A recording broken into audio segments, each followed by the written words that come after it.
Hey Flower Tribe, it's Kelly Lehman from Cranberry Fields Flower Farm, and I'm coming to you from behind the camera today. I wanted to give you some great care tips for orchids that you can grow on trees. So here I am in Florida, and I got some of these beautiful orchids from Johnny Mangoes in Delray. You guys can check them out in Delray Beach. And I showed you on a different video how I attach these onto trees. And I'll just give you the very quick version now before I give you some more care tips. But what I did was I just took them out of the pot. I added a little bit of sphagnum moss around the roots. I made sure I stretched the roots out around the trees because orchids love to grow on trees. They're considered to be epiphyte, which means to grow on top of another plant. And you can tell how like these beautiful roots just kind of stretch out on this tree bark. And it helps if you have a tree that has like some grooves on it, because it just helps the roots kind of adhere to that better. But you don't have to worry about orchids hurting your trees because they get all of their moisture and nutrients from the air, and they don't do anything that's harmful to the trees. So I simply wrapped a little bit of gardener's tape around here. You can also use a little bit of Velcro, or you can even use twine to kind of wrap that around the base of the plant. And I just put some of this, moss on here just to protect the roots so they weren't in bright sunlight as they were getting attached. But eventually it's fine. Like these guys are going to do great, just as they are. But I did this more to kind of like keep the plant attached to the tree. So these guys are doing terrific. I planted these on the tree about 6 weeks ago. I planted them and they were in full bloom just like this. They're still in bloom now. And that's another nice part about orchids, because a lot of times they will stay in bloom for months and months if they are happy.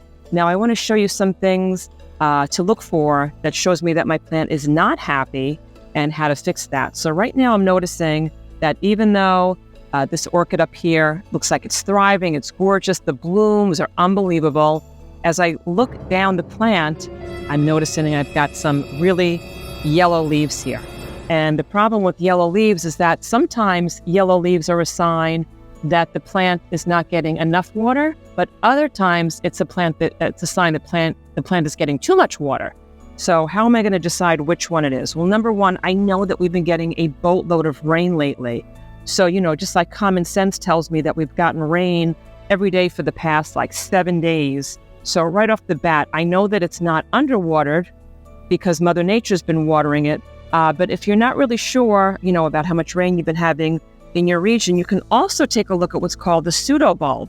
And the pseudobulbs are kind of like these, thick stems towards the bottom of the plant, and they store water. Orchids are native to areas that have a lot of rain, but also sometimes experience some drought conditions. So what happens is these pseudobulbs will store some of the water. They can store it sometimes for even 2 months, and then it kind of keeps it on reserve for when the plant needs it. And if the pseudobulb is really dry and wrinkly, it usually means that the plant needs some water. But I can tell right here that, this looks nice and plump. It's not wrinkly. These thick stems look like they're nice and hydrated. And so I think that this plant just has a little too much water. And what I'm going to do is I'm going to cut out those, damaged and diseased leaves, and hopefully this plant will kind of dry out. What I might even do is remove some of this sphagnum moss in case it's too wet, because you want to make sure that you have a balance for the roots of the soil where it's moist, but it's not waterlogged. This is a shot of that pseudobulb, and it is all wrinkly and it looks like a prune. So I have a feeling that this one is too dried out. This is in a different part of my yard. So this guy looks like it can use some water. Leaves are kind of browning. These roots aren't looking too good. So this one definitely needs some water. So I'm going to add some water and hopefully get it back to life. Most orchids prefer to be in indirect sunlight. If you put them in too much sunlight, once again, they're going to start kind of shriveling up, and they might turn yellow. Some of the leaves might also turn brown and crack and split. But if you have it planted in a tree, a lot of times, the leaf cover from the tree will provide some of that protection. So you don't want it to be in shade. You want it to be in indirect sunlight. And if your orchids are not performing well, you might want to move them into a little more sun or a little less sun. But you can kind of see this one has kind of that dappled sunlight on it. So that seems to be the happy spot for this one. Most orchids have a tendency to grow kind of like out away from the plant. So this is kind of like its natural positioning. So this guy looks beautiful. This orchid also rebloomed for me. It was out of bloom for about 3 or 4 months, and then it came back. But as you can tell, the branch naturally just wants to kind of, go to the side. And this looks really pretty from far away. I'll kind of show you the 2 different looks you can have. So that's one that's growing sideways. But if you want a more upright flower, you can just provide, and a lot of times this comes with the plant when you buy it. A lot of times it comes with like a little plastic pole.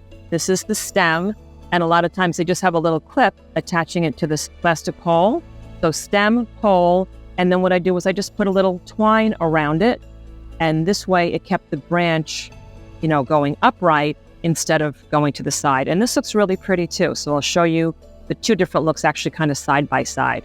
So there's the one that goes to the side, and the one in back of it is the one that's, pretty much upright, and just the bloom itself is coming off the plant as opposed to the stem and the bloom coming off.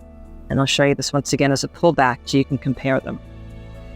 And this guy, I noticed that, when it does go to the side, sometimes it gets a little bent. So I thought that this was going to prevent the flowers from getting water because it's really bent there over there, kind of like a real bent neck. But the flower still seems to be thriving. So if the flowers were not doing very well, I would have, kind of come in here and straightened up this piece and put some twine on it. But it seems to be okay. So I'm a big fan of if it's not broke, don't fix it.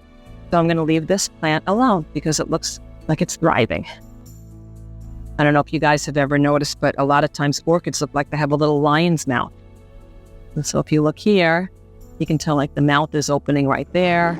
There's the nose, 2 eyes, like a little lion. Thank you so much for joining us in this video, and please say hi to us over on my Cranberry Fields Instagram page. You can also find us on TikTok, and I made a whole bunch of podcasts for you. You can find those wherever you listen to your podcast, and know that I made a whole bunch of online flower courses for you with easy to follow tips on how to grow beautiful flowers just like these in your own gardens. I will put all of those in descriptions below. And please also let me know where you're viewing this from in this great, big, beautiful world. I love to see how our flower tribe is growing around the globe each week. Also check out our Kelly Lehman's Flower Tribe Facebook group because there's thousands of gardeners from all over the world, and they're asking and answering loads of garden questions over there. And know that YouTube has allowed me to have a super thanks button attached to this channel. And if you'd like to buy us a cup of coffee or let us know if you appreciate these videos, that would be terrific. Or you could just give us a like or a comment below. I would appreciate that. And I will see you guys in the next video.